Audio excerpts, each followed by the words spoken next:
Ready? 5 seconds. Sir, I do not look upon our plan as an over ambitious one. One has to remember while considering it that our population is increasing faster than our means of production. We have to meet the challenge of this growing population.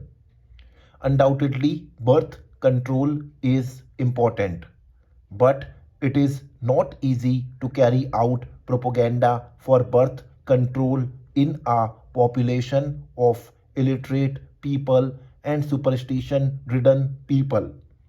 Then, sir, unless we plan boldly, we shall not be able to provide employment for our people.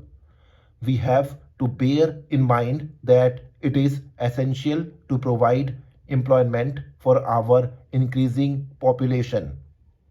Even with the plan carried out, the unemployment figure will stand high, and the question to be considered is whether more attention should not be placed upon our small scale and medium sized industries.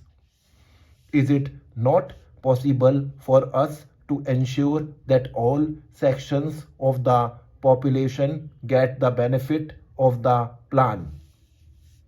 After two successful plans, a few industrialists, despite our heavy taxation on nearly 75% of the total capital of our public companies, banking facilities for the common man are few, and even banks favor large business houses because they have more guarantees to give than the small people.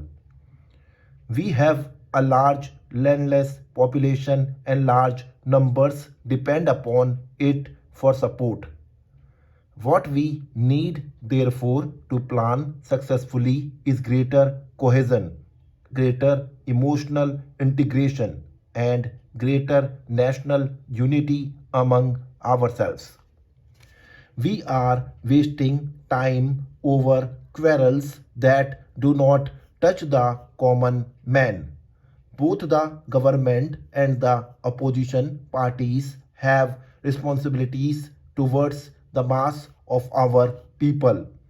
Is it not possible for all of us, regardless of party labels, to cooperate fully in all those tasks that make for the welfare of the common man?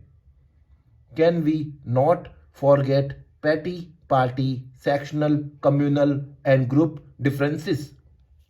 Is it not possible for us to have a national as opposed to a mere party outlook towards the problem raised by the plan? Sir, the general elections are coming. It should not divert our attention from the main task of finding solutions on a national basis to the problems of unemployment, health, and education. These are the things that our people mostly need, and to them we must devote our full attention. The second thing that I would like to emphasize is that though our national income has increased by 4.2%, we do not exactly know how it has been distributed. It is not enough to say that the per capita income has increased.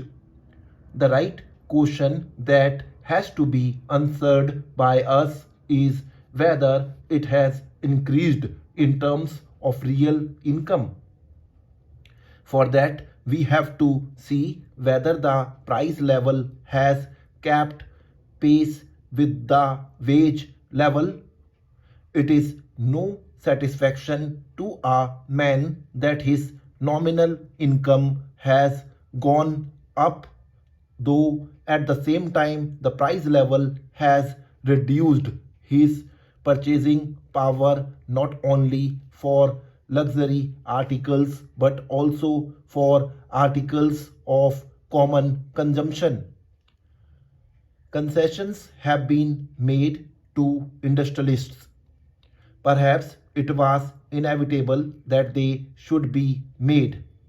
We had to provide incentives for capital formation, but the budget, even after the relief given, which I gratefully acknowledge, will, I apprehend, increase the burden of the common man. The middle class are the backbone of any community. There is dissatisfaction amongst them because of the rising prices. It is essential that in a mixed economy such as ours, the state should evolve a machinery of adequate price control.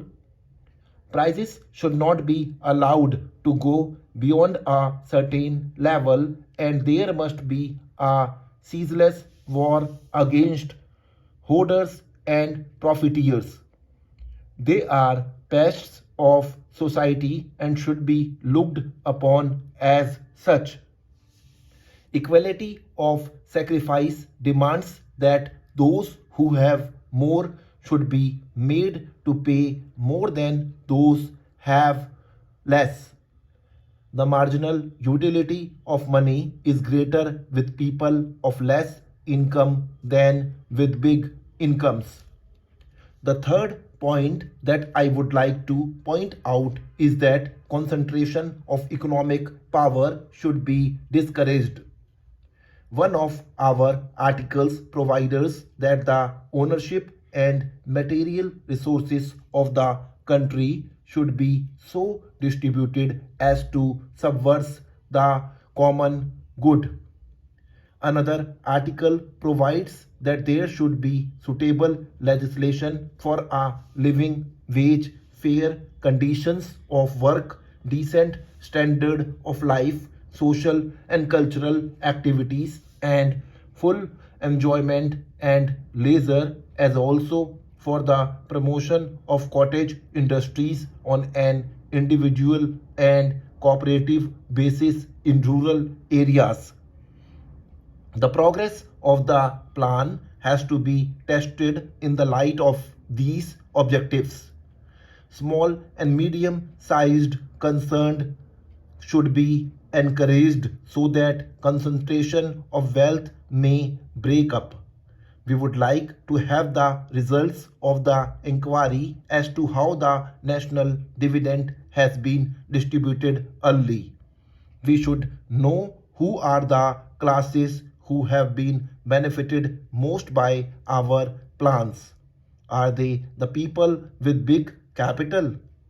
The spirit of the Constitution is against the concentration of wealth in single hands, and this should be borne in mind by us.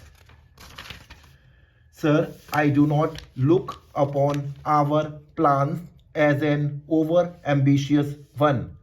One has to remember while considering it that our population is increasing faster than our means of production.